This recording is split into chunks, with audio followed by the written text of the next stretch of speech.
Sejam todos bem-vindos, sacerdotes e sacerdotisas. É um grande prazer ter você aqui conosco no nosso Tridcast, o podcast da Trid. Hoje vamos falar sobre a entrada triunfal de Jesus em Jerusalém. Esse podcast ele é o complemento da estampa A Gente Já Chegou da Trid, que faz parte do projeto de realidade aumentada. Tá parecendo meio embolado o negócio? Não se preocupa, daqui a pouquinho a gente já vai explicar tudo isso. Eu não sei de qual plataforma que você está aqui, se você já caiu direto no YouTube, se você está vendo do aplicativo de realidade aumentada, ou se você está escutando a gente do Spotify, fica tranquilo que daqui a pouco a gente já vai falar tudo sobre isso. Antes, eu queria apresentar a nossa querida mesa hoje. Então eu tenho aqui na minha frente o Makishi. Tudo bom, Makishi? Tudo jóia, pessoal, tudo jóia. É isso aí, vamos mais uma gravação agora com o nosso querido pastor aqui.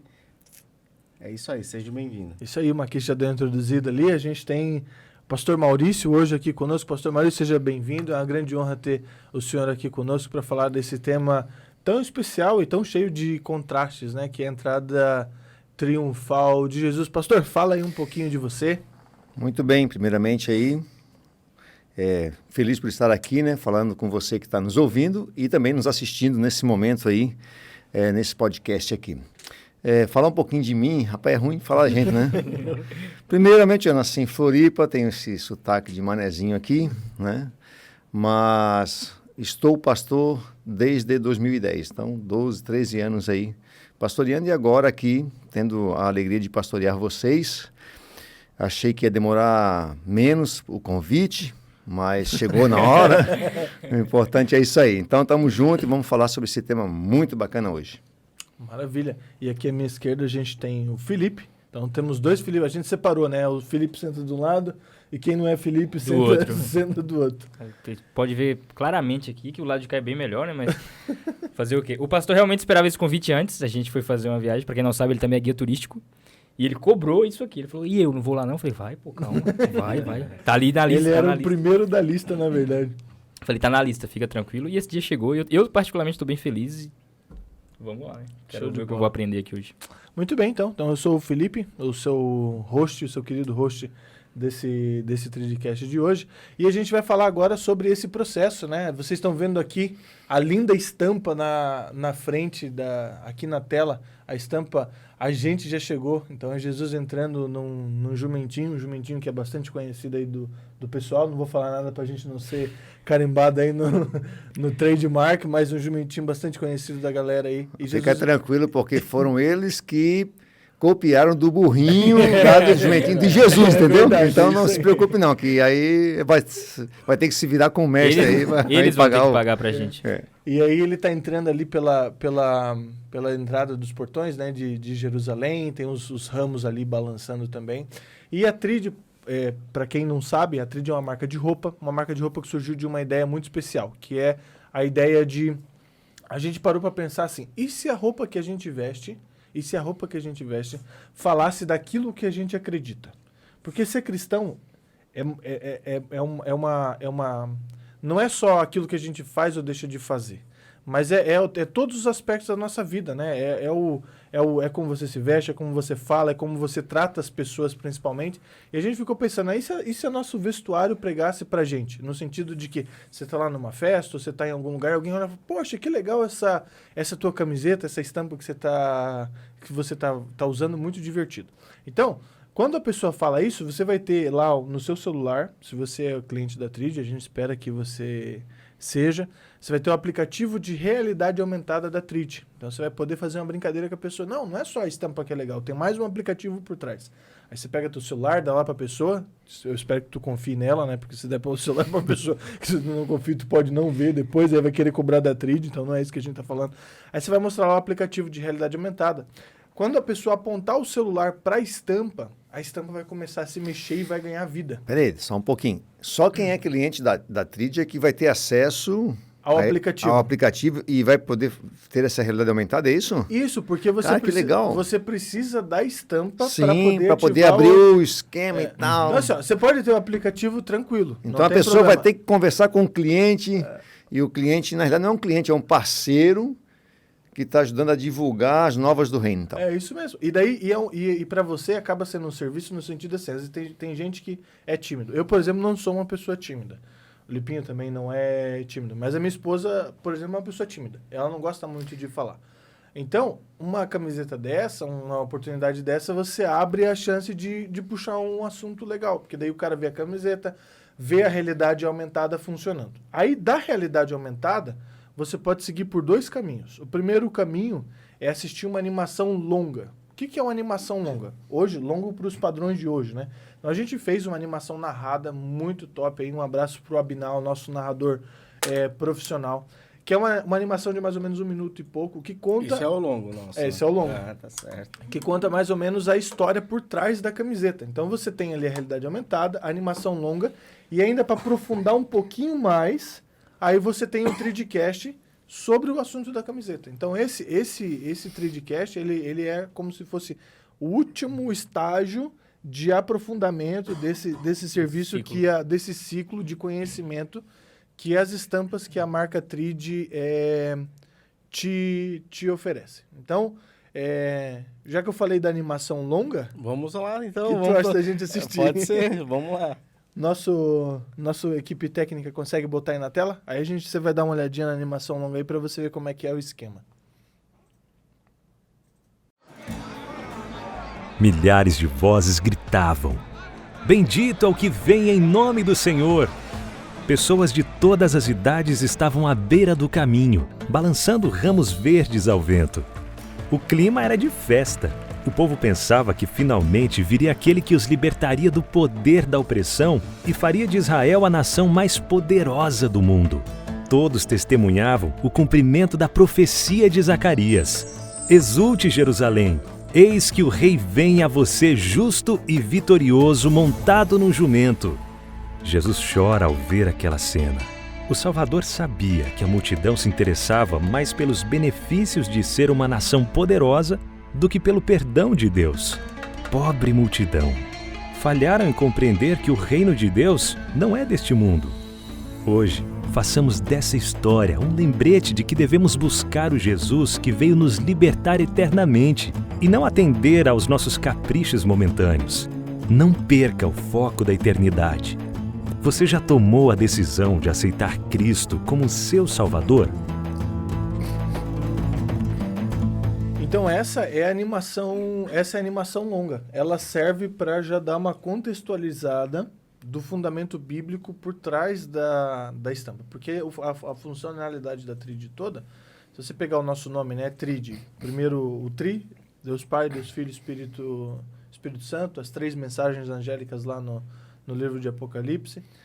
Então você vê o número 3 aparecendo várias vezes na Bíblia, e o Ide, né, que é o mandamento de Jesus, Ide por todo mundo, por todo o povo, toda a língua, pregando. Então a função da Trid é essa, é expandir. Então essa seria a animação longa, né? É gostoso assim, você vê a história por trás. E aí a gente entra nessa história agora, que é a entrada triunfal de Jesus. Hoje em dia, ainda algumas religiões ainda tem a questão do Domingo de Ramos, que saem com os ramos para as ruas e tudo mais, em memória a esse dia lá de Jesus entrando. Algumas coisas, pastor, me chama a atenção nessa história, que é o seguinte. Primeiro de tudo, ela está relatada nos 4 evangelhos. Eu até anotei aqui e trouxe para o pessoal que está nos escutando, se quiser depois... Se quiser não, pega a sua Bíblia e vai conferir. Então tem lá em Marcos 11, em João 12, em Mateus 21 e Lucas 19. E os evangelhos, eles apresentam, cada um deles vai apresentar a história, mas uns traz um pouco mais de detalhes, tanto do que aconteceu antes, como do que aconteceu durante e aconteceu depois. Então é importante você ler os 4, porque você tem pontos de visão, assim, porque tem um cara que eu gosto bastante que escreveu um livro sobre a veracidade dos evangelhos, né? Que ele diz assim que se, por exemplo, acontecesse um acidente aqui nessa sala e depois viesse a polícia... Misericórdia, nessa sala não. Acontecesse um acidente lá fora. E depois viesse a polícia, por exemplo, interrogar cada um, o próprio ângulo que você tá na sala já gera uma história diferente do mesmo acontecimento. Então, às vezes, você vai ver os evangelhos assim trazendo detalhes a mais que o outro não traz. E eles não estão se contradizendo, né? Eles estão se completando nesse sentido. Mas por que essa história chama tanta atenção? Quando você pega, por exemplo, no livro de João, capítulo 6, versículo... Eu acho que é ou capítulo 6, versículo 15, ou capítulo 8, versículo 15. Vai ter que olhar para conferir. Mas fala que Jesus realizou um milagre, e daí diz que Jesus saiu correndo porque eles queriam proclamar ele rei à força ali. Depois que ele faz a multiplicação dos pães. A segunda multiplicação dos pães, eles tentam, ali eles entendem que Jesus já poderia ser aclamado rei, né? Então, onde Jesus sai, e depois até vai ter um debate dele com os discípulos, né? Justamente. Sim. Sobre essa questão aí e tal. Então, ali já tinha um grupo... Toda a Palestina conspirava, né? Nesse sentido ali no século I, né? Ou primeiro século, um século anterior também, nessa questão de restaurar o reino a Israel ali, né? Uhum. Era um anseio e uma promessa, né? É uma promessa bíblica, né? Então, eles olhavam muito para esse prisma, né? Dessa profecia aí. E aí, ali já em João, nesse episódio que você está comentando, Jesus já teve que sair pela direita, né? E aí você vê, Jesus no momento falando, trazendo os relatos, né? Que, ó, Jesus sentiu que o povo queria aclamar ele rei, e ele dá o pinote, né? Sai. E depois, em outro momento, daí você vê ele deixando que isso aconteça, né? O povo aclamando ele rei. Então, esse é o primeiro grande contraste que chama grande atenção para mim. Outro contraste que tem também, que é o livro de Lucas, é o único livro dentro dessa história que apresenta Jesus chorando quando vai descendo para Jerusalém. Porque diz que eles estavam em cima do Monte das Oliveiras. Eu nunca fui para Israel, não tive a oportunidade de ir para lá. Mas olhando, quando você olha as imagens assim no Google mesmo, joga lá no Google Imagens lá, você vê que do Monte das Oliveiras você consegue visualizar a cidade toda de Israel, né? A gente gosta muito de subir montanha, e daí quando você sobe uma montanha, você vê geralmente a visão da planície, assim, é bem bonito, né? E na maioria das vezes, são visões boas, né? Que você olha e você fica alegre, que é um visual bonito. E Jesus vai descendo aquela montanha, olhando para Israel, e Lucas fala que ele estava chorando. Então, é outro contraste também que me chama bastante atenção, né? Então, você tem um momento ali, pessoas gritando, super felizes, e nesse momento você tem Jesus chorando. Então, pastor, na sua, assim, quais são esses contrastes? Por que acontece isso? Por que Jesus está chorando quando ele está descendo para Israel? E sobre esse momento também, por que tinha que acontecer? Por que Jesus se deixa ser aclamado rei, se em outro momento ele acaba saindo, correndo para que isso não acontecesse? Muito bem, vamos por parte aí, né? Vamos aqui aproveitar a ideia da tríade e dizer o seguinte, que Jesus tem uma visão em realidade aumentada, né? Ele tem. Então, esse é o primeiro ponto ali, que é importante, né? A gente sempre precisa ampliar a nossa visão, né? Esse episódio, ele não pode ser assim tratado de maneira isolada, né? Mas você comentou ali um fato que me chama a atenção ali, de Lucas. Eu, particularmente, dos evangelistas, eu gosto mais de Lucas. Uhum. Né? Lucas, ele tem uma virtude que eu não tenho. Duas, né? Primeiro, que ele era médico, eu não sou. E a segunda, que ele era um bom contador de histórias. Você percebe isso? Na realidade, ele vai contar a história do evangelho. Lucas, ele é o único ali dos evangelistas que não é judeu. Uhum. Ele é alcançado para o evangelho porque alguém lhe contou a história do evangelho e ele agora vai contar o evangelho por meio de histórias. Por isso que ele vai trazer detalhes que outros não trazem e ele não está preocupado com a cronologia dos fatos, sim, mas sim com a importância dos fatos, ok? Eu digo isso porque em alguns episódios você vai ver que ele coloca os episódios fora do local de onde os outros evangelistas colocam, certo? Um dos episódios é justamente o episódio que precede a entrada de Jesus em Jerusalém. Qual é o episódio que precede? O episódio que precede é Jesus na casa de Simão, o leproso, e ali Jesus está em Betânia, a mais ou menos 3 quilômetros de Jerusalém, né? Da cidade. E ali Jesus havia ressuscitado Lázaro. E então vai ter na noite anterior que é outra coisa também, essa ressurreição de Lázaro, que é outra coisa que me chama muita atenção, que os fariseus estavam atrás de Jesus para matar ele e tentar destituir. E daí, quando Jesus ressuscita Lázaro, muita gente... Ele tem um grande poder, né? Você imagina, já tinha feito a multiplicação dos pães. Agora ressuscitou Lázaro. Sim, a missão urgente para os fariseus e judeus neste momento é justamente aniquilar Jesus, né? Acabar com Jesus. Então, você já comentou aí, um dos motivos é o fato de que Jesus havia multiplicado pães, e isso vai de encontro ao que Moisés fez no deserto, onde ele sustentou o pão. Claro, não foi Moisés quem fez, mas ali Deus sustentou o povo no deserto com um pão que descia do céu, e Jesus falou, eu sou o pão da vida, e tal. E ali, então, muitos já tomaram e já queriam aclamar Jesus. Depois, Jesus vai fazer a ressurreição de Lázaro, e a ressurreição de Lázaro é o agente catalisador da união de dois grupos que eram opositores. Tenta imaginar, hoje a gente vive uma loucura no Brasil, né? Final de 2022, a questão de esquerda e direita. Os dois não se conversam, não tal. E naquela época os saduceus e fariseus também não se conversavam nesse sentido. Mas a ressurreição de Lázaro foi o fato, né? Foi o episódio que vai unir esses dois grupos para um mesmo propósito, que é matar Jesus. O inimigo do meu inimigo é meu inimigo também, né? É isso aí. Mas assim, se você pegar, você vai perceber essas duas castas, né? Os saduceus e os fariseus ali. Isso acontece. E por ocasião da entrada de Jesus em Jerusalém, montado naquele jumento, que era a maneira como o rei entrava, né? E aí, eu acho que é Mateus que dá o detalhe que são a jumenta mãe e o jumentinho filho, né? Ali que estão... Um detalhe que outros não apresentam. Então, quando eles fazem isso, né? Então, veja, tem um episódio da multiplicação dos pães, tem um episódio da ressurreição de Lázaro, e aí o que acontece? Simão faz o banquete em Betânia, na noite anterior, no sábado à noite. E ali, então, multidões foram a Betânia, né? E agora, veja, nós estamos no período que precede a Páscoa, né? O Evangelho de João diz que foi 6 dias antes da Páscoa, então no domingo à noite. Certo? No sábado à noite, esse banquete.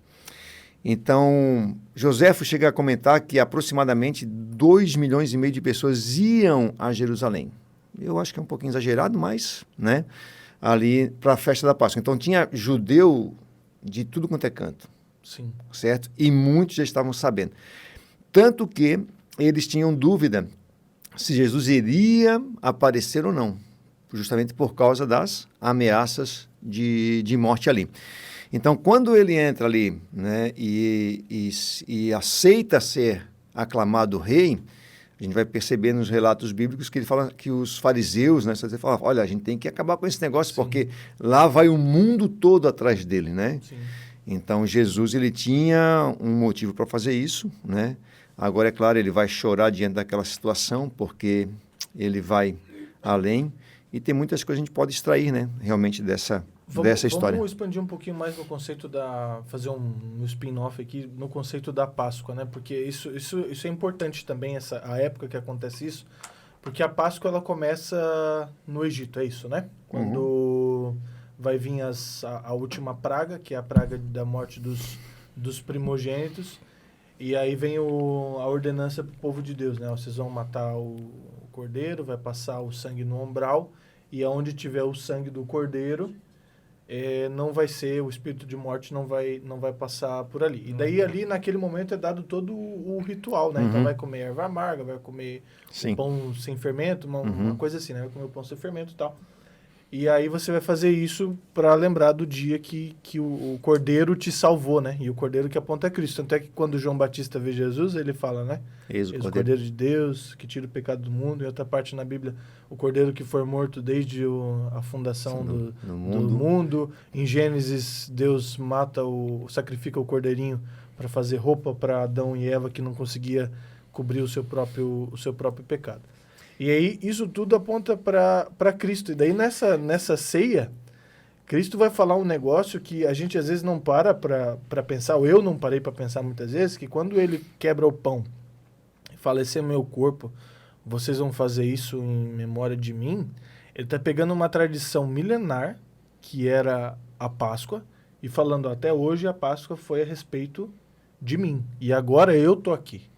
Então vocês vão fazer... Então para os judeus isso era uma ofensa muito grande, né? Porque você imagina você pegar uma tradição...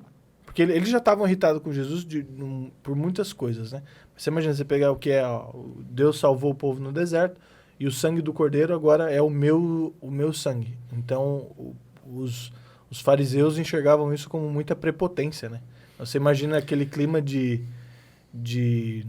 perseguição mesmo, né? Nesse sentido, pô, o cara tá falando... Porque tudo que Jesus falava, eles falavam... Tudo era um simbolismo dele mesmo, né? Sim. Então... E daí eles ficavam falando, não, isso é blasfêmia. Você não pode falar que você é o filho de Deus. Você não pode falar que você é o cordeiro da Páscoa. Você não pode... E na Páscoa ele vai fazer isso apenas com os discípulos, né? E é interessante isso, que Jesus ele reservava algumas coisas apenas para os discípulos, né? Tinha coisas que não dá para você falar em público, né? Sim. E até em outras coisas ele falou, muito tem que vos dizer, mas vocês não conseguem suportar agora. É nesse sentido, né, do entendimento. Mas veja, vamos fazer agora um link da Páscoa, como você comentou, em relação a esse episódio. A Páscoa era celebrada no 14º dia, né? E se nós formos olhar nesse sentido, o Cordeiro Pascual, ele deveria ser separado alguns dias antes. E se você for pesquisar na Bíblia, que eu não vou falar aqui agora, isso é importante para a gente, né? Se você for pesquisar na Bíblia, você vai perceber que a data que era para separar o cordeiro era justamente a data em que Jesus sobe no burrinho, sobe no jumento. E Jesus não aceita ser aclamado rei sem antes ser aclamado o Cordeiro de Deus que tira o pecado do mundo. Certo? Isso então, é muito poderoso, né? Isso, claro, é Eu isso até me aí. arrepio. Então, assim, a humilhação precede a glória. Entendeu? Então, Jesus ele veio conquistar não apenas um reino desse mundo, mas estabelecer a eternidade aos seus súditos. Então, ele veio como homem, morreu como cordeiro, mas voltará como Rei dos Reis e Senhor dos Senhores, né? Mas aquele ainda não era o momento. Aquele ainda não era o momento, né? Aquele momento ali, mas era importante o povo saber que mesmo que ele entrasse ali e tal, ele estava tomando a posição daquilo porque ele é o rei mesmo. Sim. Certo? Só que ele ainda não podia tomar a coroa porque ele precisava oferecer o sacrifício. E ele então vai sair justamente, assim como o cordeiro era separado para o sacrifício alguns dias antes, ele nesse mesmo dia, se contarmos, né, ele também vai se separar, né, para essa missão que ele tinha. E Jesus vai passar por algumas tentações para fugir ou para tentar tirar ele do foco da cruz. Num episódio logo em seguida, você vai ver que tem até uns gregos querendo ouvir Jesus. Aquilo, a gente pode achar que não, mas foi uma tentação enorme para Jesus. João capítulo 1, 12 diz assim, veio para o que eram os seus e os seus não receberam, mas a todos quantos receberam deles o poder de serem feitos filhos de Deus. Então, os seus não receberam, e agora vem os gregos querendo receber Jesus. Né? Mas ele fala, não foi para isso que eu vim, entendeu? Eu vim para morrer por vocês. Então, aquela entrada triunfal ali é justamente para chamar a atenção nesse sentido todo, mas ainda não era a entronização, certo? Mas ela carrega simbolismo nesse sentido. Então, fazendo o link com a Páscoa lá, como a gente comentou aqui, né? E Jesus vai morrer na Páscoa ali, né? Na sexta-feira que é celebrado. Na noite anterior era morto o cordeiro, ele celebrava a ceia. E Lucas vai dizer assim, ó, que Jesus ele ansiava por aquele momento. No momento da ceia, você vai ver o cordeiro, que era símbolo de Jesus, e o verdadeiro cordeiro, a última vez em que o símbolo encontraria realidade, né? Em que o tipo estaria de frente ao antítipo. Então, a gente carrega muito simbolismo aí, né? Mas a gente vê nisso aí uma disciplina muito forte de Jesus, né? Focado naquilo que ele tinha para fazer. Outra coisa que eu achei muito interessante desse texto também é que você tem nesse episódio, ele é uma profecia, né? Assim, em Jesus foi cumprido todas as profecias que foram feitas a respeito do Messias que viria, do rei que viria. Lá no livro de Zacarias, No capítulo 9, eu até quero ler aqui com vocês, Zacarias, capítulo 9, versículo 9, diz assim, ó. Só um pouquinho, deixa eu achar aqui, Zacarias 9, versículo 9. Alegre-se muito, ó filha de Sião, exulte, ó filha de Jerusalém. Eis que o seu rei vem até você, justo e salvador, humilde, montado em jumento, num jumentinho, cria de jumenta. Então era uma profecia, né, de que o rei entraria montadinho Um jumentinho. num jumentinho. E é interessante que Mateus ele vai ressaltar isso, que ele fala assim, ó, cria de jumentinho, cria de jumenta, né? Então, assim, é interessante isso, por quê? Porque os outros evangelhos abordam que era só o jumentinho. Mas aqui agora, o Mateus, ele reforça, dizendo que era um jumentinho, cria de uma jumenta, justamente para linkar com Zacarias, né? E assim, faz todo o sentido, porque eu nasci num ambiente, assim, bem agrícola, né? Meu pai tinha ali as vaquinhas e ele também tinha o que a gente chamava de junta de boi, né? Uhum. Então, você domesticar um animal não é fácil. Você montar a primeira vez num jumento também não era fácil. E aquele jumentinho, ele nunca foi Nunca montado. havia sido montado. Por isso que a importância da mãe estar ali junto com ele, é bem provável que a jumenta foi à frente e o jumentinho atrás para ele poder seguir. Então, a gente vai vendo assim os detalhes, né? E vai crescendo firme e forte aí nesse sentido aí e ampliando a realidade. E aí Jesus ele... Então, assim, eu acho que do ponto de vista contextual, deu para entender já tudo o que estava acontecendo. Estava em Betânia antes, tinha acabado de ressuscitar Lázaro, daí sobe o Monte das Oliveiras, vem descendo em direção a Jerusalém, ele para ali na altura do morro, daí fala, vai lá buscar o jumentinho e tal. Aí ele sobe no jumentinho e vem descendo. E daí quando ele vem entrando, o pessoal, a multidão que já estava junto com ele, vai na frente gritando, né, Hosana, que vem no nome do Senhor, tal, Hosana, Hosana, Hosana. Tem várias músicas com Hosana, agora a gente estava lembrando antes ali. Que é Hosana, pastor? Hosana era uma... Quem que é Hosana? Quem que é Hosana? Na verdade, era uma expressão de... Como é que eu vou te explicar assim? Vai me fugindo da palavra agora aqui. Como se fosse um aleluia, alguma coisa É assim? uma expressão de...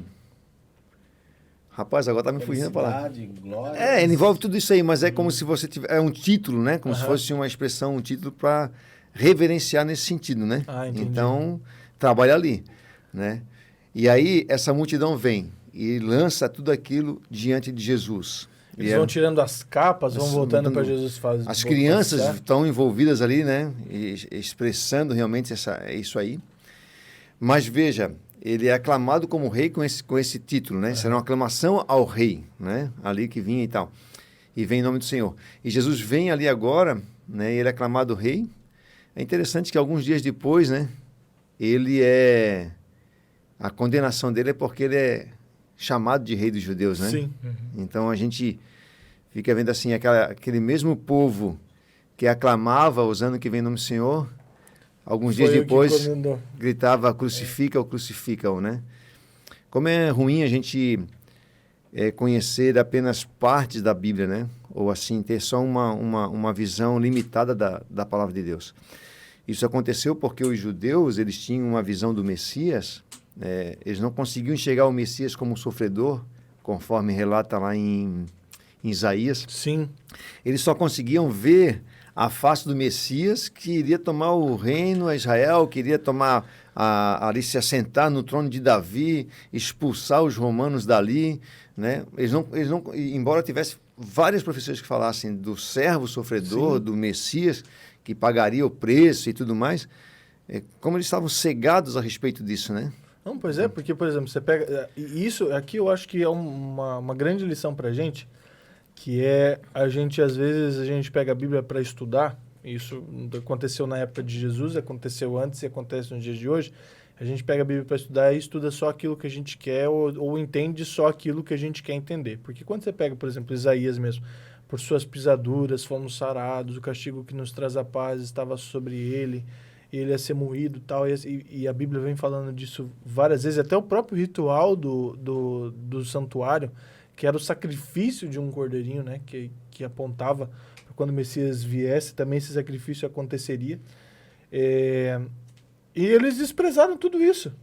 Não, eu não quero. Esse Messias que vai vir para morrer, eu não quero. Eu quero um Messias que vai vir para guerrear, que vai vir para libertar politicamente. E do ponto de vista do povo, fazia todo sentido. No sentido assim, você imagina que quando você acompanha os milagres de Jesus, primeiro milagre de Jesus, ele vai no casamento e pega água e faz aquela água transformar em vinho. Então na cabeça do povo é assim, pô, se esse cara vira rei, a gente nunca mais vai ter falta de vinho.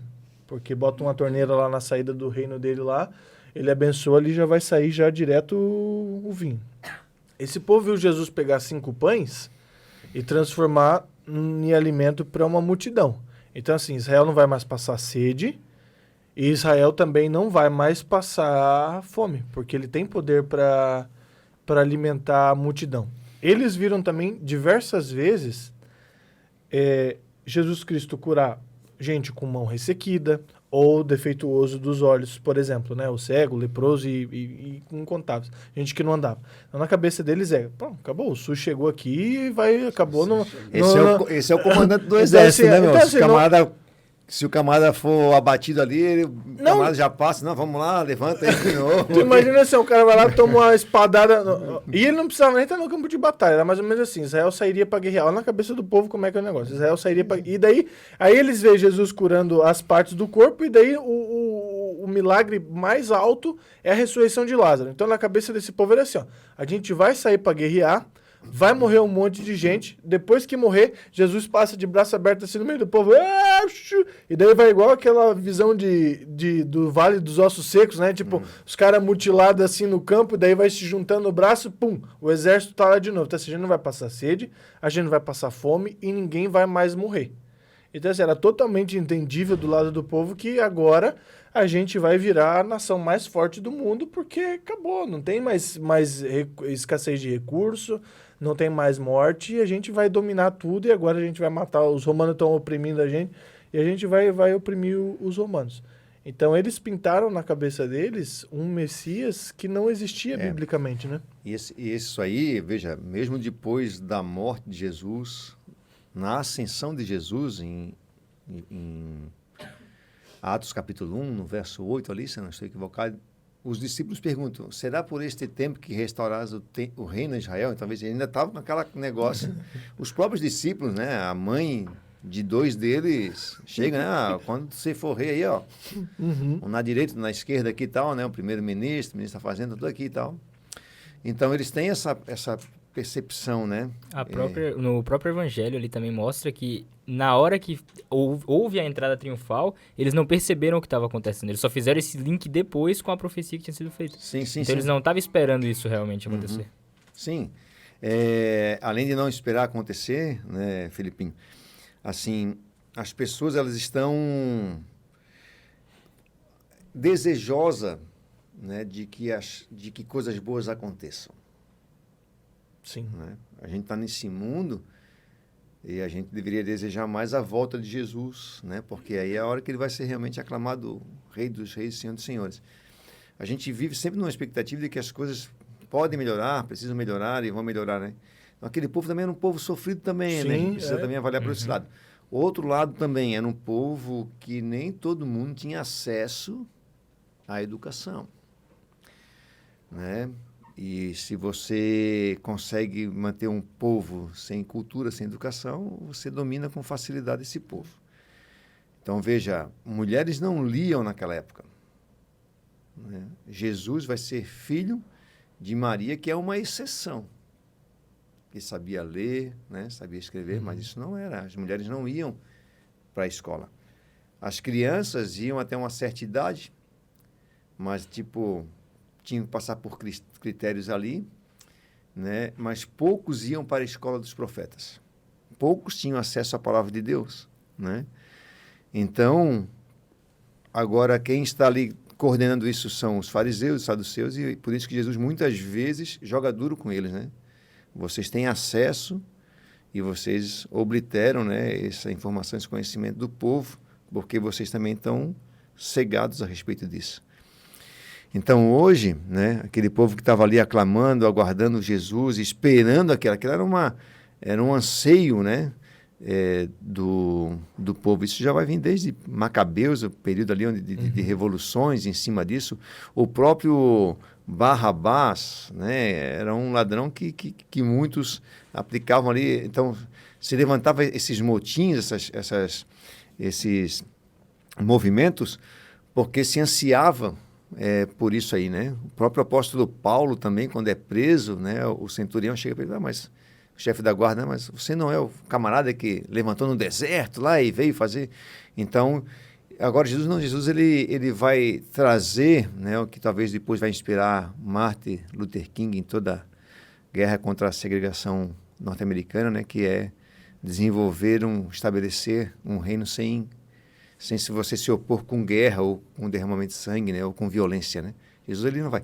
Jesus vai fazer só 2 atos violentos que a gente estranha no Evangelho, né? Que são justamente as 2 vezes que ele purifica o templo. E nessa agora que vai acontecer depois, que é logo na sequência. Que é logo na sequência ali, que ele entra, ele purifica, justamente a atitude que é uma atitude de rei, né? Uhum. Vocês pensam uma atitude de rei daquele jeito? Essa é a atitude de rei. E Jesus não seria apenas rei. Ele vai juntar rei e sacerdócio, né? São 2 questões também ali que a gente precisa avaliar e que eles não associavam, até porque a casta política também era a casta religiosa, né? E eles imaginam, né? Pois eles já estavam preocupados de perder o espaço com os milagres de Jesus, né? Imagina agora Jesus assume como rei e também como sacerdote. Aí lascou de vez, né? Então, essas coisas todas acontecem ali, tem o seu propósito, mas eles só vão descortinar depois de um tempo, né? É que as coisas vão ficar mais claras nesse sentido aí. E esse episódio todo, ele serve de lição para mim, na minha vida pessoal, de olhar, nunca tirar o foco da cruz que salva, entendeu? O Cristo crucificado e ressurreto, porque Deus tem poder para fazer milagres, Deus tem poder para ressuscitar, para curar, mas a grande vontade dele, a missão dele, é a vida eterna. Porque quando você coloca a vida eterna em perspectiva com 80, 100 anos que a gente pode viver aqui na Terra, isso não é nada. E ele veio para isso, né? Para dar direito à vida eterna através do sacrifício dele. Então ele olha para aquela multidão e ele chora, porque ele fala bem assim, eu vim aqui, eu me despi, né, de todo o meu poder e glória, porque você imagina Jesus Cristo, Rei do Universo, Criador de todas as coisas, mantenedor de todas as coisas. Até o próprio João começa o evangelho dele falando, no princípio era o verbo se fez carne, o verbo era Deus, habitava com Deus, e nada foi feito sem o auxílio dele, né? Tudo foi feito por meio dele. Porque dele por ele, para ele são todas as coisas. E aí você vê Jesus assim, eu estou aqui me dispondo a me entregar por vocês, me sacrificar para que vocês tenham acesso à vida eterna, e vocês estão olhando só para a pequeneza de agora. Então, para o que eu poderia fazer agora, aqui no sentido de pão, de guerra, de guerrear. Então, assim, a visão de vocês está muito limitada. E tu não acha que isso acontece ainda hoje? Não, com 100%. Porque a maioria das igrejas que a gente vê hoje, e isso não é uma crítica direta à igreja nenhuma, foca muito no que Deus pode fazer na sua vida hoje. É o evangelho social, aquelas questões todas, né? Que são importantes, com mas certeza, elas não mas são... não é só sobre isso. Isso faz parte também. Claro que quando Jesus Cristo entra na vida da gente, ele tem poder para melhorar a vida da gente por completo. Mas o plano, quando você para analisar a Bíblia e o que Jesus veio fazer aqui de fato, o plano do cristianismo não está baseado numa vida melhor aqui na Terra. Não faz o menor sentido. É como se a gente estivesse passando a mesma situação do povo quando Jesus está entrando na nossa vida. A gente está esperando uma melhora financeira, a gente está esperando uma melhora de saúde, quando na verdade não é só sobre isso. Claro que, como eu disse, Jesus, por entrar na tua vida, melhora a tua vida de uma forma geral. Mas não é sobre melhorar a sua vida somente aqui. O evangelho em si, ele é muito mais do que a nossa vida aqui na Terra. Mas eu acho que hoje a gente tem que prestar muita atenção nisso, porque senão a gente acaba fazendo igual o povo, esperando uma mudança somente na esfera que a gente vive hoje aqui na Terra. Sim, nesse ponto aí, eu avalio 2 coisinhas assim, Felipe. Primeiro, assim, ó, o Paulo falou o seguinte: se a nossa esperança é só para esse mundo, nós somos os mais miseráveis, né? Porque a gente, teoricamente, deixa de fazer um monte de coisa em amor a Jesus Cristo, e aí se a gente acha que é só isso aqui, pronto, né? Eu nem tô vivendo, não tô, que fala, né? Ou seja morno, ou seja quente, ou seja frio, ou seja quente, né? Ou você abandona tudo de uma vez, e se você acha que isso aqui não vai dar em nada, então vai viver e se entrega para tudo que o mundo pode te oferecer, ou vive com a eternidade em perspectiva, né? E segundo ponto, então esse é um ponto ali. Segundo, nós temos 3 questões aqui. Deixa eu lembrar agora. A segunda, né? Em cima disso que a gente comentou. A segunda mesmo que a gente não compreenda, vale a pena estudar a palavra e tal e tudo. Por quê? Porque os discípulos também não compreendiam, mas Jesus, antes de morrer, do capítulo, depois da ceia ali em diante, ele vai falar sobre a obra do Espírito Santo. Ele vai dizer assim, ó, e ele vos fará lembrar de todas as coisas que vos tenho dito. Então, aquele link, que agora caiu a ficha, aquele negócio, agora abri os olhos, entendi isso aqui, ele vai acontecer no momento porque são coisas espirituais. Então, ele vai apontar nesse sentido. E o terceiro ponto é o seguinte, Jesus, ele sempre falou sobre essas coisas, só que as pessoas não estavam preparadas. Então, às vezes, a gente vai ler a Bíblia ou vai buscar a palavra de Deus, mas não está totalmente aberto a dizer, Senhor, fala para mim. Vou dar um exemplo. A gente está falando aqui sobre essa história, né? Então, às vezes eu posso pegar a Bíblia e ler e falar, já sei essa história do jumentinho ali. Então, e a gente acaba perdendo, porque a gente já vai com essa ideia de que já estudou, já sabe ali. Tá. Então, mas vale a pena sempre estudar mais a fundo. Se nós olharmos no capítulo anterior de João ali, quando fala da entrada triunfal, antes é a ressurreição de Lázaro, né? Ali, capítulo 11, né? 2 capítulos antes. A gente vai ver, no capítulo anterior mesmo, a gente vai ver o seguinte, que Maria e Marta, quando vão conversar com Jesus a respeito da morte de Lázaro, elas tinham uma compreensão teológica que muitos não tinham. Sim. Que era, ele vai ressuscitar, eu sei que ele vai ressuscitar na ressurreição do último dia. Vejam, era uma compreensão teológica. Acima da média, muito acima da média. Totalmente. Então, veja, Deus, ele quer se revelar, ele quer falar, mas a gente tem que estar aberto para isso, né? A própria Maria, a gente ouve que ela quedava-se aos pés de Jesus ali, né? Quer dizer, absorvendo tudo que pode ali. Então, a gente precisa hoje também voltar para a Bíblia e buscar, pela orientação do Espírito Santo, extrair tudo, né? Ou o máximo a gente possa para viver e avançar ao encontro desse rei aí que não virá no jumentinho, vai virar com as nuvens dos céus. A igreja, ela é uma bênção na vida das pessoas, por diversos motivos, né? O podcast até não é sobre esse específico, não é sobre isso. Mas uma coisa que eu acho que acaba gerando um comodismo em quem frequenta a igreja é a questão de ver os sermões... sermões ou sermãos? Ver as pregações. As pregações. Esse eu tenho certeza. As pregações de forma fragmentada. Então o cara vai, escuta sobre a história do jumentinho, sobre, às vezes, o episódio no templo, e ele vai aprendendo em partes, né? Vai aprendendo o evangelho truncado, vai aprendendo a Bíblia truncada. Quando, na verdade, quando você coloca isso dentro do contexto, porque a Bíblia é para ser estudada de forma total, né? Então, olha quantos links a gente fez aqui desse episódio do Novo Testamento com o Antigo Testamento. A gente passou em Gênesis, passou em Moisés, passou no Zacarias, e tem vários outros que vai ficar para trás que a gente não vai lembrar aqui durante esse episódio, né? E o pior é que quando a gente vai ainda para ver um sermão e acha que não é pra gente, é pro outro, né? Esse é o pior. Eu tenho um que eu visitei uma vez, um irmão da igreja, e ele falou assim, pastor, eu quando vou para a igreja, quando o camarada abre lá a Bíblia, ele lê, eu já sei até onde é que ele vai chegar.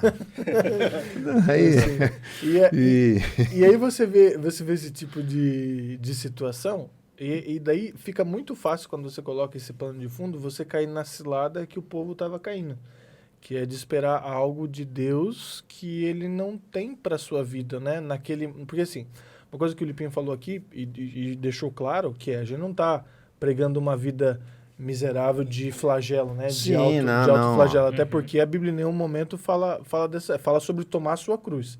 E tomar a sua cruz é principalmente fazer a sua parte naquilo que você deve fazer. E o próprio Cristo fala, né? Eu vou te dou a paz que excede todo entendimento. Então, para mim, essa paz que excede todo entendimento é a certeza de que eu tenho que fazer minha parte em algumas coisas e na onde eu não consigo fazer, eu estou totalmente dependente da mão de Deus, né? E aí Deus vai cuidar de mim e vai fazer a vontade dele. Agora, o grande problema é que a gente quer ser secretário de Deus. E daí quer que a nossa vontade seja a vontade que ele tem para a nossa vida. Tem até uma música, eu não vou lembrar do cantor, mas fala: se Deus fizer, ele é Deus. Se ele não fizer, ele também é Deus. Se ele curar, ele é Deus. Se ele não curar, ele também é Deus. Quando você pega, por exemplo, a vida dos apóstolos, pô, os caras foram mutilados, foram brutalmente, né, a maioria deles assassinados em prol da causa. Mas uma coisa que eles têm em comum que é morreram dando glória e morreram rindo. Por quê? Nessa altura, eles já tinham entendido que o evangelho era mais do que aquele período que eles viveram. Porque se você for olhar, eles viveram pouco tempo com Jesus. Sim, o evangelho em si, ele é curto. É. Eu conheço mais tempo Filipe, por exemplo, do que eles passaram junto com Jesus. A nossa caminhada com Cristo, né? Ela, para cada um, é de um jeito, né? E a gente tem que entender isso, né? Teve o Tiago, que Jesus mal ressuscitou ali, deu 3 anos, e ele já foi martirizado, né? É interessante que o irmão dele vai morrer com mais de 100 anos, né? Sim. E chegou a ser preso, foi para a ilha de Patmos e tudo, mas vai morrer em ditosidade, né? Ali descansando e tudo mais. Então, veja, por outro lado, Pedro também, né? Ah, Senhor, e quanto a esse aí e tal? Jesus falou: quanto a você, segue-me, né? Vai, segue-me aí, vai. Né? Porque esse episódio até vale a pena a gente falar, porque assim, a gente tá falando às vezes condenando o povo, mas não era só o povo, os próprios 12 que estavam com ele, estavam nessa... Eles vieram do povo, a gente faz parte do povo. Sim, eles não vieram da escola elitista de profetas, né? Não, mas é assim, é porque às vezes a gente tem que estar aberto. O Jesus falou mesmo, né? Você não coloca vinho novo em odre velho, né? Sim. Então, quer dizer, às vezes as pessoas estão tão... O único que era letrado deu zica, né? Por quê? Porque ele achou que ele que era... Era melhor. Jesus é quem precisava dele, ele não de Jesus, né? Então, sabe... E até o Judas, a gente já falando disso aí, até o Judas, eu acho que nesse momento porque Judas, ele tenta fazer uma coisa que às vezes a gente tenta também, que é ajudar Deus no plano dele. Isso é muito perigoso, porque você tem como ajudar Deus de acordo com aquilo que ele delega para você fazer. Agora, você querer fazer o plano ser executado da sua forma... Então, assim, na cabeça de Judas, né? Eu já escutei várias teorias a respeito disso, que Judas, ele era o mais estudado, ele era o mais letrado, e esse fato dele ter traído Jesus era tipo assim: vou trair, agora quando chegar lá, Jesus vai botar a face dele. Sim, sempre. Aqui, ó, esse é um... Vamos analisar. O camarada vem com o burrinho, entra na cidade, certo? Entra por planejamento. Judas vai ver Jesus ressuscitando Lázaro. Judas vê Jesus multiplicando os pães. Sim. Jesus era o mais revolucionário deles, né? Nesse sentido, tinha um pouco mais de conhecimento político. Judas? Judas, né? Judas, Eu falei Jesus? Judas, falou Jesus. Não, então, Judas. desculpa aí. Estamos falando de Judas aqui. Então, agora, veja, quando a gente fala assim, Judas traiu Jesus, a gente às vezes pode estar equivocado no sentido de que traição a gente está pensando aqui. Certo? Que quando Jesus fala para ele assim, né, com um beijo tu trai o filho do homem, ele está colocando a traição num aspecto que muitas vezes não coloca. Certo? A gente, Jesus, ele vendeu lá. Não, é que Judas queria justamente isso, acelerar o processo. Certo? E não só acelerar o processo da crucificação de Cristo como cordeiro, mas acelerar o processo de Jesus vai arregaçar com tudo agora, e eu quero estar do lado dele. Como cordeiro, nesse sentido não, né? Mas ele queria catalisar assim, veja, tudo está preparado, os zelotes e tudo mais, está todo mundo ali doido esperando um negócio desse. Sim. Judas tem essa consciência ali. Ele olha, tem uma multidão que veio de Betânia com ele porque ele ressuscitou Lázaro na noite anterior. Tem uma multidão já de Jerusalém, de arredores, que já o aceitam como rei. Tem um grupo, né, que vem de caravana de tudo quanto é canto, porque é a festa da Páscoa, que já está ouvindo e já está... Então, o ambiente já estava conspirando, propício né, pra uma para esse revolução. tipo de coisa. Então, Judas falou assim, não, eu vou acelerar esse processo aí. Então, Judas não vendeu Jesus no sentido assim, vão vender ele para vocês crucificar ele. Não, se ele tivesse essa mentalidade, eu acho que até seria mais louvável, né? Vamos acelerar isso. Não, ele vendeu no sentido assim, não, vou entregar aqui, porque agora a gente vai invadir o negócio e vamos tomar conta. O povo já está... Jesus ainda não percebeu isso, mas a gente já está... Então, tanto que depois, quando ele toma consciência, né, que aí Jesus vai ali, chegam os sacerdotes e tal, chega a turma toda ali para prender Jesus, e naquele momento há uma manifestação do reino de Deus ali, dos anjos, né, onde todo mundo cai, onde há uma manifestação ali forte. Ele falou, olha, eu não precisaria disso para tomar posse desse lugar. Depois ele vai falar isso para Pilatos, se o meu reino fosse desse mundo, entendeu? Então ele trabalha esses aspectos. Então Judas, ele, na visão dele, e realmente é isso mesmo, né? Judas, ele aceitava Jesus como Messias, certo? Como aquele que deveria restaurar o reino de Israel. Mas ele não conseguia ver Jesus como Salvador. Tanto é que o plano de Judas, ele foi 98% de sucesso. Foi por muito pouco que aquilo não vira um motim, porque quando ele traz Jesus, e daí vem os romanos, e daí os caras vão para cima de Jesus, o que Pedro faz?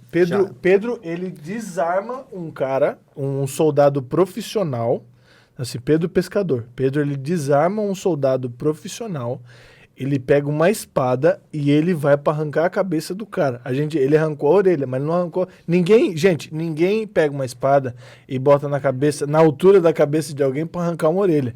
Ele tentou decepar... Tem que ser muito bom, né? Tem que ser muito bom. Não, ele tentou decepar. Eu imagino mais ou menos uma cena assim, ele pegando a espada e fazendo assim, ó, para tentar arrancar a cabeça do cara. E daí o cara pegou e fez assim, ó. E daí a orelha pegou e saiu aqui, ó. Quando aquilo acontece...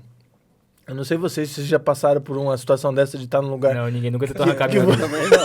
A minha cabeça aí acabou arrancando a minha orelha. Não é o tipo de ambiente que eu frequento. Eu não sei se vocês já passaram por uma situação dessa de estar com um grupo de amigos. E aí, por exemplo, tu tá num lugar assim que tá muita gente, e daí um esbarra no outro, e daí, tipo, alguém esbarra no teu amigo, e daí rola aquele momento de tensão. E aí, agora, vai pegar todo mundo no pau, isso aqui vai virar a terceira guerra mundial, o que vai acontecer? E daí o cara toca assim no ombro do outro, não, beleza, tá tranquilo, aí aquela tensão já se desfaz. Mas rola um momento assim de rinha de galo, né? De todo mundo assim já estufa o peito na hora, tipo, e você fica naquela posição de ataque, aí que vai acontecer. Então, e Pedro parte pra via de fato, né? Ele pega a espada e vai pra matar o cara. Eu imagino já os outros discípulos já se levantando, e daí Judas olhando, é agora, já quica a mão na espada do outro, né? A gente vai matar todo mundo e daqui é direto pro... Vamos lá para matar o Pilatos e vamos tomar o... Porque é aquilo que você falou, né? Jesus era o rei e era o sacerdote. Então, assim, vamos tomar vamos acabar com Roma e já vamos matar também os fariseus, saduceus, todo mundo. Vai ser uma fila, igual a gente estudou lá do podcast de Elias lá, que fez uma fila de 400 profetas, a gente vai botar todo mundo enfileirado, Pedro vai passar só com a espada assim, tirando a cabeça de todo mundo. Tirando a orelha. Aí, quando ele faz... Quando ele faz isso, a orelha do cara cai no chão, aí Jesus Cristo vai lá, pega a orelha do cara suja, aí limpa a orelha do cara. E não dá infecção, de falar. Aí pega a orelha do cara, encosta e cola. Aquilo ali eu acho que tipo, foi aonde desarmou tudo. Sim, não, sem dúvida. Entendeu? Daí acabou, daí caiu, para alguns caiu a ficha ali. Tipo, cara, eu tava esperando o Messias errado no sentido assim de... Teve todas as oportunidades que precisava para tomar o negócio e realmente não vai tomar. Lembrando que a gente não está muito fora dessa realidade também, né? A gente está completamente dentro de dessa fazer algo, querendo ajudar, uma ajudinha, e só lembra de Jesus na hora que deu errado, deu ruim, né? O problema é que a gente não quer... O que eu vejo, eu tô falando problema, a gente, quando eu falo a gente, eu tô falando principalmente de mim. Que às vezes a gente quer ajudar, mas não quer ajudar da forma como deveria ser, da forma como eu acredito que deveria ser. E é aí que mora o grande perigo, né? Assim, você não vê Judas se ajoelhando e pedindo, Deus, qual que é a tua vontade e tal, não, vou fazer minha vontade, porque eu quero ele como rei. Daí eu pinto a imagem, um plano, eu vou lá e eu tento executar. E é isso que você está falando, é É fazer o que não é plano de Deus, né? É fazer aquilo que eu acho que deveria ser feito. Tá, mas não vamos só jogar o problema, não. Como você, pastor, que é mais experiente que nós, acha que a gente pode se cuidar, né? O que a gente pode fazer de ação para não cair nesse erro, por exemplo? De estar fazendo um plano diferente do plano divino ou de estar se distanciando completamente do que Cristo quer fazer? Primeira coisa é duvidar da gente mesmo, né? Quando a Bíblia fala assim, maldito o homem que confia no homem, é justamente nesse aspecto, né? Não é no aspecto de relacional, mas é dele mesmo ali, né? Então, esse é um ponto. Segundo ponto, a gente está sempre aberto para que Deus se revele ainda mais para nós. Esse é um outro ponto. E outra coisa, nenhuma revelação nova de Deus vai contradizer uma relação anterior. Esse é outro ponto, né? E assim, se ele já revelou isso aqui está bem certo, está claro, então vamos avançar. Então Deus nunca vai falar uma coisa que vai contradizer aquilo que ele já falou antes, certo? Jesus não contradisse quando ele deixou, não, ele simplesmente, não, vocês não entenderam lá o que eu falei, então, Senhor, mas eu tinha entendido isso lá atrás. E agora, estou lendo aqui agora, estou vendo isso aqui e tal. Então, você coloca um ponto de interrogação naquela coisa nova, e aí você vai estudar. Por isso que é interessante a Bíblia, você vai estudar ela. Você pode pegar e ler de Gênesis a Apocalipse, a gente pode trabalhar isso. Por outro lado, você tem que pegar temas específicos, né? Por quê? Então, a gente tem que tomar cuidado com isso. Um exemplo, um dia eu estava lendo o Evangelho de João, e aí eu falei, rapaz, é interessante como algumas frases se repetem no Evangelho de João, né? E aí, por exemplo, a vida eterna, ressurreição, são palavras que são muito recorrentes no Evangelho de João. E eu falei, não, agora eu vou ler o Evangelho de João só anotando aonde aparece isso aqui, eu vou anotar e vou trabalhar para tentar entender o que João está querendo ensinar sobre a ressurreição. Aí, nesse caso, entra a ressurreição do último dia ali, eu sou a ressurreição e a vida, ninguém vai... Entendeu? Sim, várias coisas. Então, você vai trabalhar... Então, veja, foi num momento de estudo que, né, o Espírito Santo tocou comigo e falou, olha, visualiza mais isso aqui, né? Tenta trabalhar mais, entender isso aqui. Então, a gente vai se aprofundando nesse sentido e não vai pegando um texto isolado, né, nessas questões e avaliando. Então, eu creio que, primeiro, é duvidar da gente mesmo. Segundo, é estar bem, quando vai para a Bíblia, né, para ouvir a palavra de Deus. Poxa, ali, se tem um ponto de interrogação, coloque um ponto de interrogação ali. Busque, né, outros textos que clariem aquela ideia. Enquanto não estiver bem claro, não jogue isso para frente, entendeu? E vai conservando assim na sua vida e vai crescendo nesse sentido, né? Eu, pelo menos, faço dessa forma, né? No ponto que o senhor colocou sobre a questão de duvidar da gente mesmo, né? Da questão de que Deus não revela algo novo, contradizendo aquilo que ele já revelou e é consolidado, né? Isso é tão maravilhoso, porque muita gente acha que Cristo veio e ele acabou com a lei de Deus, né? Cristo veio e agora o Antigo Testamento não serve de nada, é só o Novo Testamento.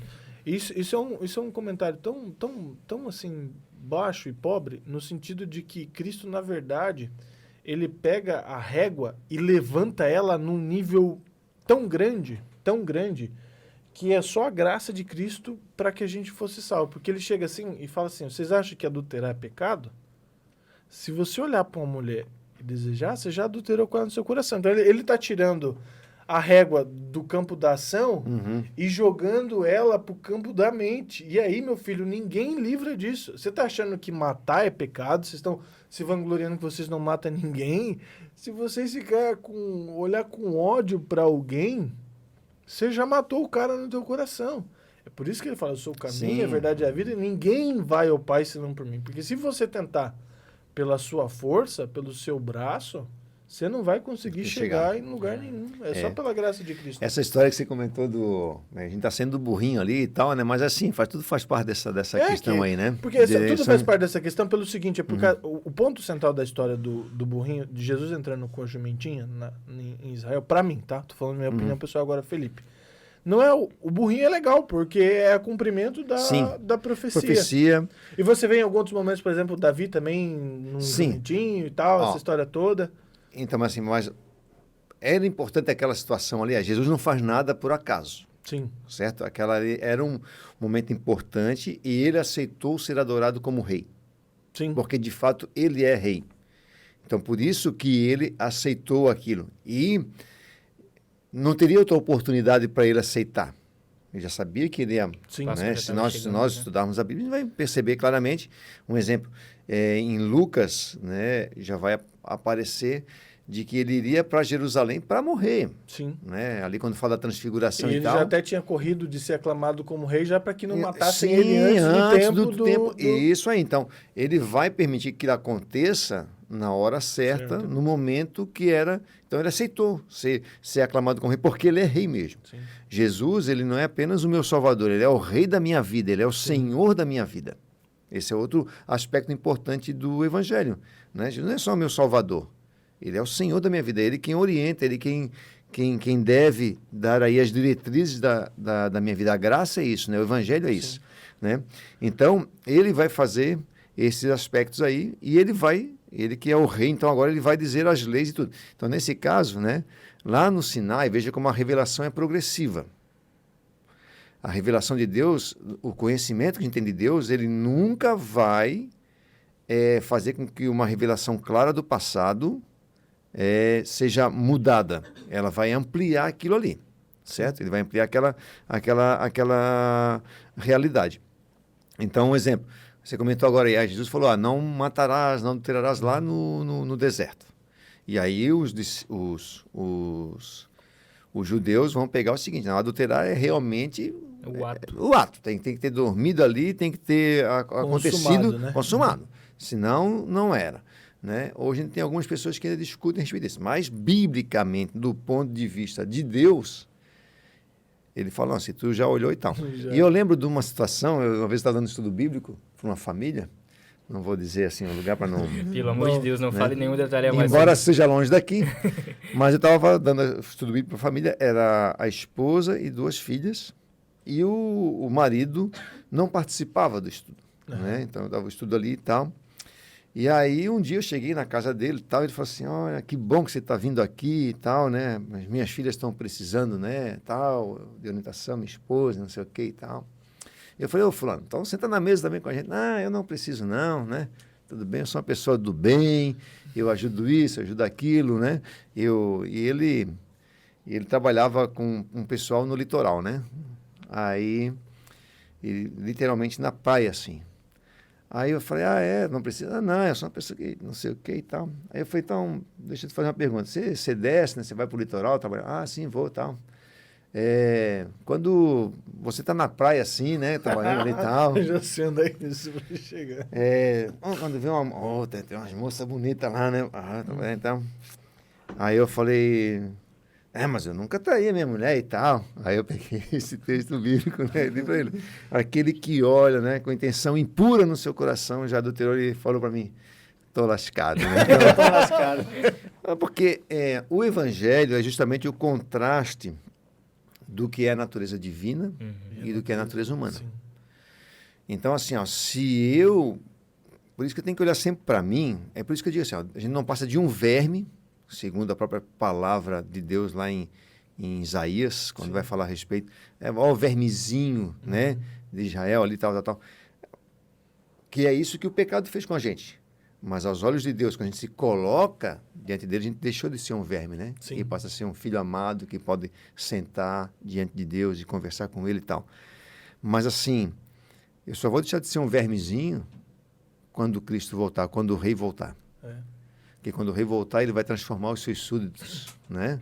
E eu tenho que desejar isso já, né? Buscar essa transformação, essa caminhada com Cristo ali. Então, o Evangelho, ele expande isso, né? Então, veja, você quem sabe um dia poderia ter pensado, não, eu acho que pecado é matar mesmo. Sim. Não, mas se você deseja, por algum motivo, por um motivo de ira ou tal, matar alguém, calma, cuidado aí, né?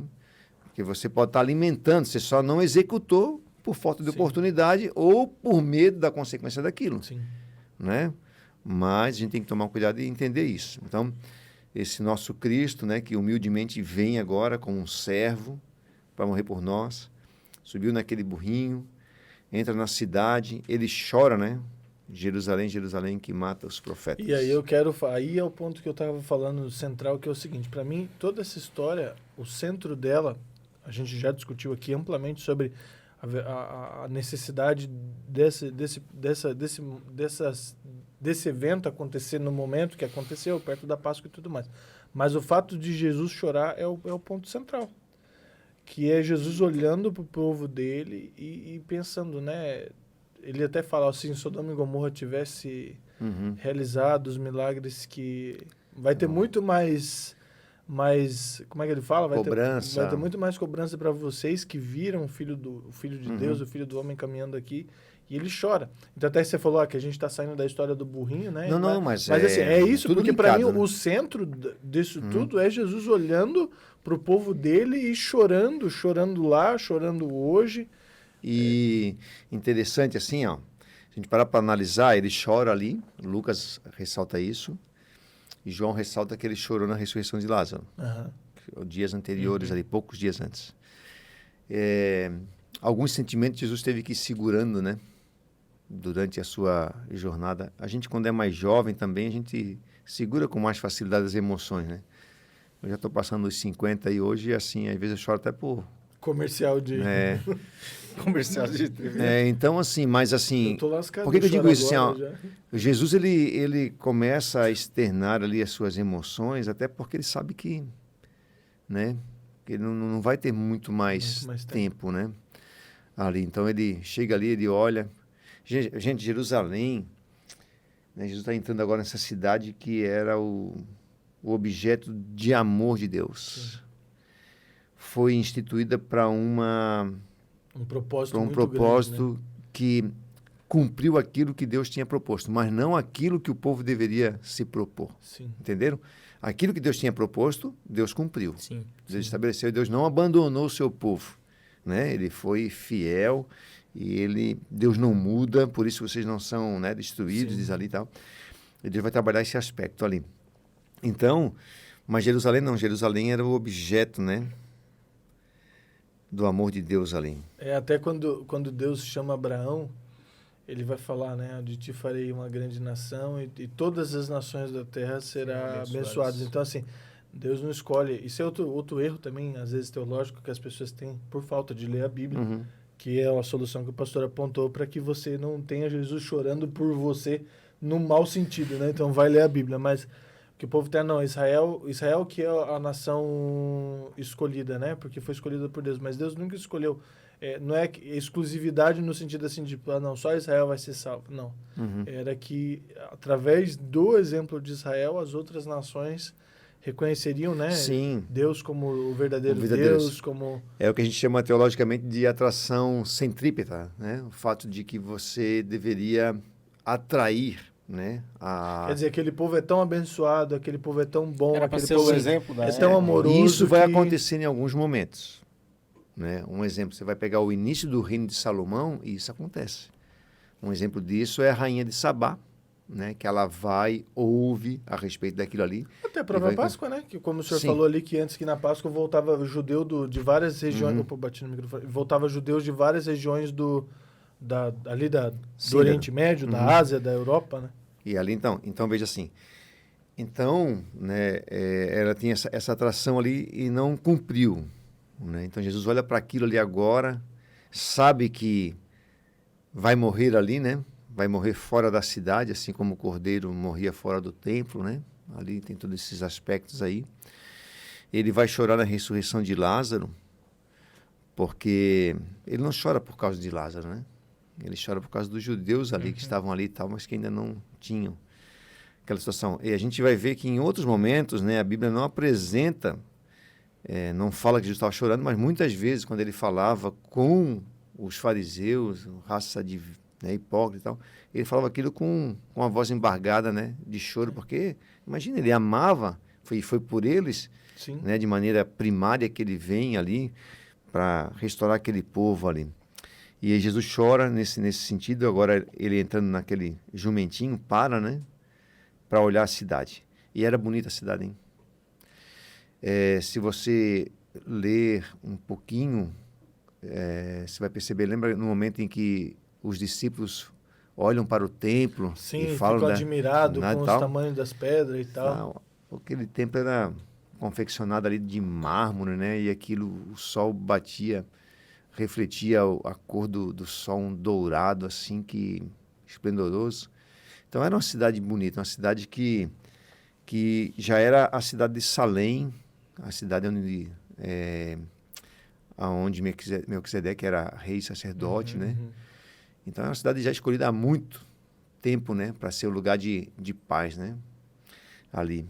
E ela acaba não cumprindo o seu propósito. Como é ruim quando a gente realmente olha mais para a gente, né? E olha menos para Deus. E chegar no final e você entender que não cumpriu o propósito pelo qual Deus te estabeleceu, né? Nesse mundo. Assim como aquele povo também. Deus ama os judeus, né? Ele tem uma obra, Paulo diz que essa figueira, né, vai ser enxertada novamente, essa oliveira vai ser enxertada novamente e vai levantar a bandeira do evangelho fortemente. Então, você que está nos ouvindo aí, assistindo, né, vamos fazer uma reflexão hoje, né, tal, né, como é que você vê Jesus, né, Jesus montado num burrinho, ou você tem uma realidade ampliada de tudo isso aí, né? Sim. Eu acho que isso é o ponto... É o ponto principal. A gente não gosta... Eu sempre converso com o Lipinho sobre não ficar choramingando, né? A gente gosta de conversar sobre problemas sim, mas a gente gosta de conversar mais ainda sobre solução. E Jesus Cristo fala, né? Vai falar em alguns momentos, meu reino não é dessa terra, meu reino é eterno, onde a traça não corrói, onde... Sim. Entendeu? Então ele vai falar, né? E nesse... né, desculpa te cortando assim, não, mas aproveitando o gancho nesse sentido, né? De rei. Você está comentando isso aí, né? Quando Jesus fala isso aí, ele fala para Pilatos, sim, né? E é dias depois, né? Disso, sim, aqui, né? A gente olha para frente aqui, dias depois ali. E é interessante, né? Que Deus se revelou para a mulher de Pilatos. E a mulher de Pilatos olhou para ele e falou, cara, não faça aí, porque eu tive um sonho, eu fiquei muito, né, comovida ali, foi uma coisa tão real, sim, e tal... A realidade aumentada grande ali. Olha só, Deus trabalhando nos bastidores, assim, de uma maneira, sim, muito forte, né? Muito forte. Porque o objetivo de Deus é salvar, né? É que todos se rendam, né, a esse rei, se tornem súditos, mas não súditos para serem escravos, né? Mas para serem filhos, né? Herdeiros, sim, ali. É uma visão totalmente diferente de qualquer outro reino. E agora, tá ali Pilatos, vem e tal, conversa com ele. Pilatos balança, né? Ali, mas não toma a decisão, né? Tomar, né? Vai lavar as mãos, vai dizer assim, eu não tenho mais nada com isso, mas ele tinha, né, na mão a caneta do poder, né? Sim. E aí... É que Pilatos tentou fazer uma coisa que, tipo assim, eu não posso eu liberar, porque se eu liberar vou ficar ruim aqui com os fariseus, e daí o povo tá clamando esse cara rei, eu vou fazer o seguinte, eu vou falar que eu lavo a mão, então fico bem com os fariseus. Pilatos é o isentão, né? Eu vou falar que eu lavo as mãos, aí eu vou ficar bem com os fariseus, o povo tá chamando ele de rei, então ele com certeza vai liberar Jesus. Então na cabeça dele era ganho-ganho. Ele não ia matar Jesus, o povo ia libertar, só que o tiro saiu pela culatra. O que ele buscava ele não alcançou, né? Porque dizem aí, né, que os estudos que ele vai morrer, vai deixar, justamente por causa disso, é que ele vai perder ali a Judéia, né? Que a Judéia, quando governada, aquilo era uma bênção e uma maldição, né? Era uma bênção porque era um lugar próspero, rico, nesse sentido ali, então... E era uma maldição porque era um povo que estava sempre buscando se rebelar contra o império, né? Mas você não colocava amador ali, né? Naquela região. Você não botava amador. E aí, então, mas a gente vê um amadorismo grande agora né? Quando a coisa vai confrontar. E é interessante isso, porque às vezes também a gente, na nossa vida, a gente olha para as coisas ao nosso redor e que a gente pode perder aos nossos olhos. Pilatos não teria perdido nada. Ele teria ganho muita coisa, né? Sim. Então, a gente, às vezes, também, na nossa caminhada, a gente precisa pensar nisso aí, tem que ter um pouquinho mais de coragem. E o evangelho, a gente tem que ser defendido, né? Tem que ser levantada a bandeira. Então, a gente precisa aí se ligar nesses aspectos, né? E esse livro aí, pastor? O senhor trouxe esse livro aí? Sim, esse livro eu acabei não consultando ele aqui, mas foi um livro que eu... Isso aqui é a harmonia dos evangelhos. Quer dizer, a tentativa de harmonizar os evangelhos, né? aonde você vai ler aqui, então, um exemplo aqui, estou com a seção 128b, que é a entrada triunfal de Jesus. Então, vai pegar todos os textos De todos os evangelhos aqui, ele Tava vai... pensando em fazer isso quando eu tava sentado ali na porta. E ele vai... De fazer no computador, Sim. mas agora que eu sei que já tem um livro. Sim, existe. Com certeza E- não foi a primeira pessoa a pensar nisso, né? E por que eu digo que é uma busca de tentativa, né, de harmonizar? Porque é complicado, porque, como eu falei, Mateus ele vai escrever para o público judeu mesmo. Lucas vai escrever para os gentios, né? João vai escrever para aqueles que já estão cansados de esperar Jesus voltar e Jesus não volta, né? Marcos também trabalha muito junto com a raiz de Davi ali. Então, cada um vai contar a história de uma maneira diferente. E um exemplo, Lucas, de maneira muito deliberada, ele não está preocupado com a questão cronológica ali, né? Mas é em relação de fatos.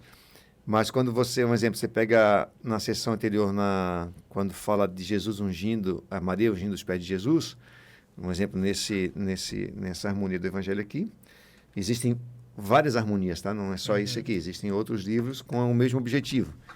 E um exemplo ali, você vai pegar Mateus, Marcos e Lucas aqui, nessa harmonia, mas o texto de Lucas, Mateus, Marcos e João, o texto de Lucas ele vai colocar como se não fosse o mesmo episódio, né, por essa harmonia aqui. Mas nós temos muitas características para mostrar que, mesmo fora do tempo, mas ele pertence à mesma história ali. Certo? Então, essa é a harmonia do Evangelho aí, né? Interessante, assim, para ir lendo, né? Aprofundar, né? Aprofundando assim tal e trabalhando. Pastor, se tu tivesse que dar um último conselho para o pessoal que nos ouve, independente da plataforma agora, qual seria esse conselho para, assim, ó, não ser mais um dentro dessa multidão que seria o motivo do choro de Jesus? Ok. Primeiramente, eu quero agradecer aqui, né, a oportunidade de participar com vocês aí, de a gente participar desse momento junto aqui. Dizer que é uma ideia bem sacada de vocês aí, né? E com certeza isso vai contribuir Amém. para a expansão do reino, ou pelo menos para uma compreensão, né? Melhor, né? do reino aí. Que Deus continue abençoando e orientando vocês para que vocês tenham aí sacadas desse jeito, né? Para que aquilo que a Bíblia fala possa acontecer com vocês. E em Cristo faremos proezas, né? Amém. Que vocês possam Amém. fazer proezas em Jesus. Bem, para Jesus não chorar por mim, é isso aí a pergunta, né? O que fazer, né? Nesse sentido, aquele choro de lamento, né? Choro de lamento, Isso, porque isso. chorar ele Ok. chora, né? Sim, A Bíblia diz que o próprio Espírito, né, intercede por nós com gemidos, né, inexprimíveis ali e tal. Então a gente não pode imaginar o que passa por Isso é por importante Jesus. falar, porque não é no sentido assim de agora Jesus, vou ser tão bom que Jesus agora só vai rir de mim, né? Entendeu? De orgulho, não é? Entendeu? Não Aí é ele vai isso. rir de É. você É, mesmo. né? Primeira coisa, assim, eu sou um grande defensor da justificação pela fé, né? Eu acho que esse é um primeiro ponto. Nada que eu faço, ou nada que eu faça, me dará direito à salvação. Nada. Porém, por outro lado, se eu aceitei a salvação, isso tem que mexer comigo.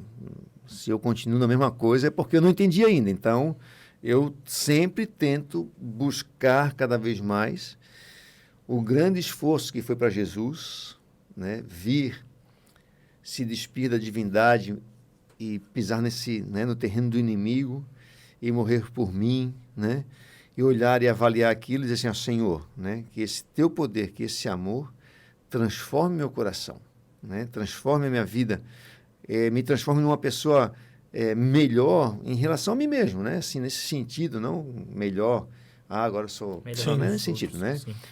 E aí, para isso, eu carrego sempre um texto que é o meu verso áureo da Bíblia, né? Que é Romanos 2, verso 4. Ou desprezas a riqueza da sua bondade, né? Ignorando que é a bondade de Deus que te conduz ao arrependimento. Então, eu tenho que estar sempre correndo atrás de conhecer e compreender a bondade de Deus. Porque é essa bondade de Deus que vai me conduzir a uma mudança de atitude. Até mesmo o próprio arrependimento, ele não brota de mim. Ele brota da consciência que eu tenho de Deus na minha vida. Então, eu preciso conhecer mais do amor de Deus para que isso opere nesse coração de pedra. Só eu sei o ogro, né, que eu sou, fazendo um link aí e tal. Com a estampa, então. Mas Deus vê além disso, mas eu tenho que ver isso aí, entendeu? Não E não tem que ficar ali, pô, eu sou, né, um ogro, nesse sentido, eu sou realmente tal. Não, peraí, eu sou, isso é a minha realidade. Sim.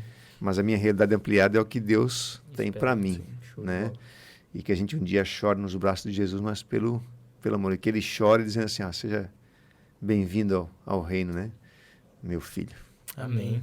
Amém. Então tá. A conversa foi tão boa que a gente acabou não liberando aqui os lanchinhos, então a gente vai desligar as câmeras aqui e vamos comer aqui a nossa paçoquinha, o nosso biscoito. Sou extremamente feliz. Quer falar alguma coisa, Lipinho? Segue a gente. Curte o vídeo se você tá vendo no YouTube. Manda pros seus amigos, manda pros seus inimigos também, a gente não tem problema com isso. E no mais é isso, gente. E a pergunta que não quer calar, a gente já chegou? Tá chegando, não falta pouco para Jesus voltar e acabar de uma vez por todas com o pecado. Então, aí. uma grande bênção ter o pastor aqui conosco, cada um de vocês aqui da nossa mesa. Um grande abraço e Deus continue sempre te abençoando. Muito bem. Amém. Até aquela grande entrada triunfal na Jerusalém celestial, né? Nova Jerusalém aí. É isso Estaremos aí. juntos com o Rei dos Reis e Senhor dos Senhores para sempre. Amém. Amém. Forte abraço. Tchau, tchau. Valeu, gente.